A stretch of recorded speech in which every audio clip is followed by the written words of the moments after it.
Jack Perry has been denied his AEW release and scrap plans have been revealed. We've got the real reason that Bray Wyatt won't be going in the WWE Hall of Fame this year, and Roman Reigns has taken a shot at CM Punk. Stay tuned for all the juicy deets. So over the last few days, we've had reports emerging regarding Jack Perry's AEW status and sort of the happenings in and around the immediate aftermath of All In 2023 and the altercation he had with CM Punk, which led to CM Punk being fired from the company. It was reported that Perry was reportedly sending out apologies to Tony Khan in the aftermath, only to be met with responses eventually, no responses from Tony, but eventually only responses from lawyers.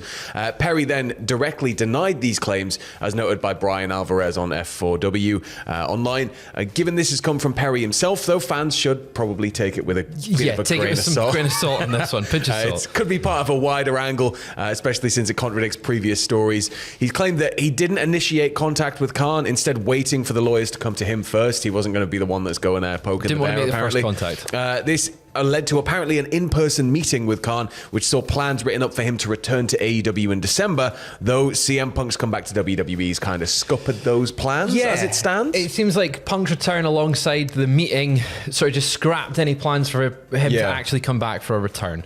So it kind of falls in line, as you said, with that time frame. But apparently, there were reports earlier this week that apparently Khan was furious at Perry and sort of blamed and saw Perry as the reason AEW lost CM Punk to WWE. It's also stated that he asked for his release from AEW in the months following the altercation at All In, but this was denied by AEW, and now he's working with New Japan. Tony Khan recently commented on his work, saying that he's watching it and he is doing great things. So it feels like he's being exiled.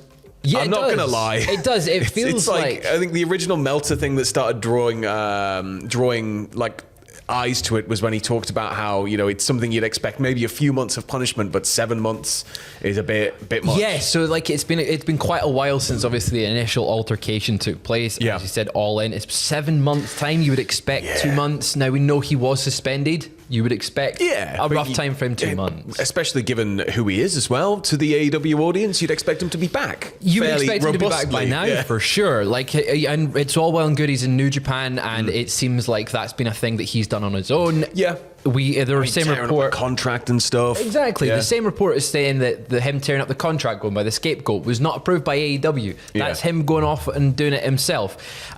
It'll be interesting to see if he does come back to AEW, will he have that scapegoat character? Will he be used in that way? Or is this really the end of Jack Perry in AEW? I don't know.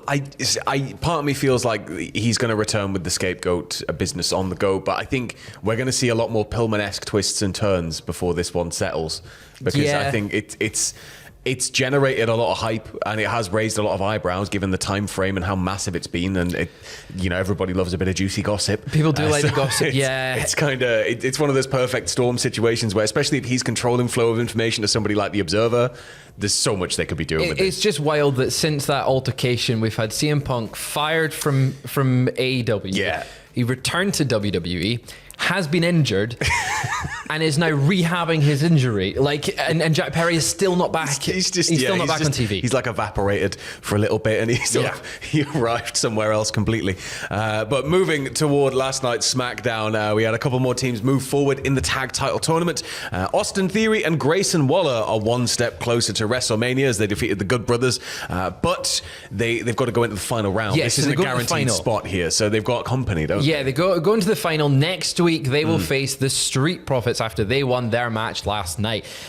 I'm really unsure which team's going to go forward, because both teams are but they're really good, Sam. They're really good. I'd say that Street Profits, probably, given that it's going to be like laddery madness. Yeah, I think they are a team I can see right all over that match. Yeah. I can see them all over that match. And jumping off things, huge WrestleMania moment, like standout moments during the match for them and stuff. But at the same time, Theory and Waller, I want the world for them.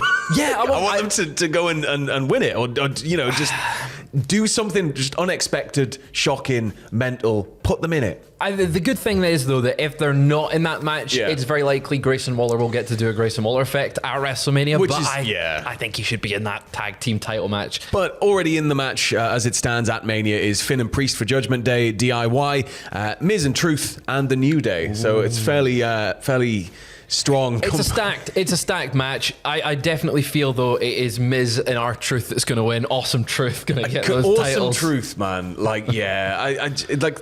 It's weird because it feels like I'm about to say like, oh, like the career renaissance that R-Truth's been going. He's not really on a career renaissance. It's just more R-Truth. It's more R-Truth. It's like it's never just slowed more down. It's just getting more and more ridiculous. Absolutely. But there's been a lot of talk in recent weeks about the WWE Hall of Fame and the idea that Bray Wyatt was potentially going to be inducted into this year's Hall of Fame. But we've had some news come out that suggests he may not be going into the Hall of Fame this year, or at least he's not factored into plans as it stands. But there is a reason why, isn't there, Fraser? Indeed. The Wrestling Observer newsletter has said that this is due to his upcoming documentary that Peacock is producing. Now, this is a documentary that is releasing next month that details about the life of Bray Wyatt and his career in WWE. The Wrestling Observer newsletter saying this had something to do with the decision not to induct Wyatt into the Hall of Fame this year.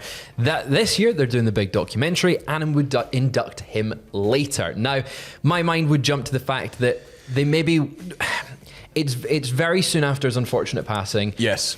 A documentary is a really great way to celebrate him. It said that they've spoken to his family, including Bo Dallas, and all his colleagues that he worked with in WWE. Yeah. I think next year feels a really good time to induct him. He can be the headliner, and it can be a celebration of Bray Wyatt. Part of me feels like if they build it around Bray early, it could be what people have been hoping for a long time, where maybe we get a sort of continuation of Bray for a little bit, and in some way, shape, or form. I think I know a lot of people have been wanting to see maybe Uncle Howdy or some element of Bray's character kept on screen, you know. But I think, you know, we could maybe do a big build toward that. But if not, again, just to be able to pinpoint that and say the first inductee for next year is going to be Bray Wyatt. Yeah, it leads to like a year of celebration, I think, in the build up to it. It'd be quite nice if once the documentaries come out, as you said, build it over a year. Yeah, really announce it early, get it announced that it's going to be built around him. Either way, you know, he deserves to be in there. Yeah, we know he will be in there. This year, obviously, they've gone a different route. I believe Paul Heyman is likely the headliner going in as well this year, and it would maybe feel a bit odd to put them both in, especially with such sad circumstances and such a happy contrasting moment. Exactly. So there's main reason. Documentaries coming out. Yeah. There's your big celebration of Bray right now. Later on, we're getting to celebrate him again. Well, speaking on the Pat McAfee show, Roman Reigns was a bit off the cuff, wasn't he? Oh, damn right he took the opportunity while he was there to take a shot at CM Punk, of course.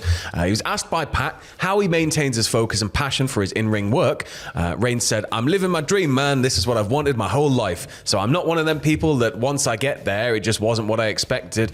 I'm not like CM Punk, where I got to the top of the mountain and it's like, oh, it's not what I expect, so I'm going to bitch about it. No, once you reach your goals, enjoy the dream. This is what you've been working for, and that's exactly what I'm doing. So for me, I don't want this to ever end." I think that growing up as a kid in and around a wrestling family, you must have grown up going, I would love to be champion forever and have to wrestle as little as possible for the most amount of money while people boo me. It's the Bob Holly dream, right? Yeah. Put the belt on you, never lose. Yeah. Just let me... Who's going to beat me? Who's going to beat you? So, Roman Reigns has done it. He's got to the top of the mountaintop. Of course, he doesn't want to let that go. It's just, obviously, he's taking a shot at CM Punk there. Yeah. I'm not like CM Punk, where I got to the top of the mountain. It's like, oh, it's not what I expect. I'm going to bitch about it. He has gone straight for CM Punk. There was a staph infection involved. There was a lot. There's some like medical malpractice. There was. It's a lot more than just getting there and bitching. Yeah, I think that was a big element of that. Absolutely, Tribal Chief. But I think there's a bit more going on. Of course, it's just very funny that he was asked about how he maintains his focus and his passion, and he took a dig at CM Punk. It's going to be a big match whenever we get it, when Punk returns. It's only a matter of time. I mean, it's people are going to want to see that no matter what, especially if you gets time for a build with Punk just being able to go off, and especially if Heyman's involved and in the middle of it all. And Roman's great on the mic. But Him is there. regarding his time away from the ring, he also said, I'm constantly working. I'm always prepping. I'm just obsessed with continuing to progress. I know there's another level. I know there's some more that I can do. So I don't like to get satisfied or comfortable with the current level that I'm on. Sounds like a Scientology brochure, right? It does a bit, but I can get behind that mentality. You can get behind it. Where nothing is good enough. Yeah. It's bad. You end up chasing your tail, but like you got to just keep striving for the next thing. Yeah, you've always got to get to the next level. And I Yeah. think Roman Reigns, like he's already said, he's operating at God level. So I don't know what the next level. He's on Goddle mode, isn't he? Goddle Goddle mode. That was a weird T-shirt. It was a that. weird. Of all the shirts, I think that's. Yeah. There's He's been in God. some stinkers, He's in but God mode. Son. He's Goddle. But he wants to go up to the next level. Goddle bye. know. That's the end of the news. I don't know what that is. So that's the end of the second dose of lovely bumper weekend wrestling news. Me and Fraser may be back later on if anything drastic breaks, but if not, keep it with us here over the weekend. We got plenty coming up on the channel that I've got to get scheduled now after I've edited this. Remind yourself that, Sam, as you're cutting back this, and I'm going to be sat at my desk going, yeah, cheers. But see you all later. Yeah.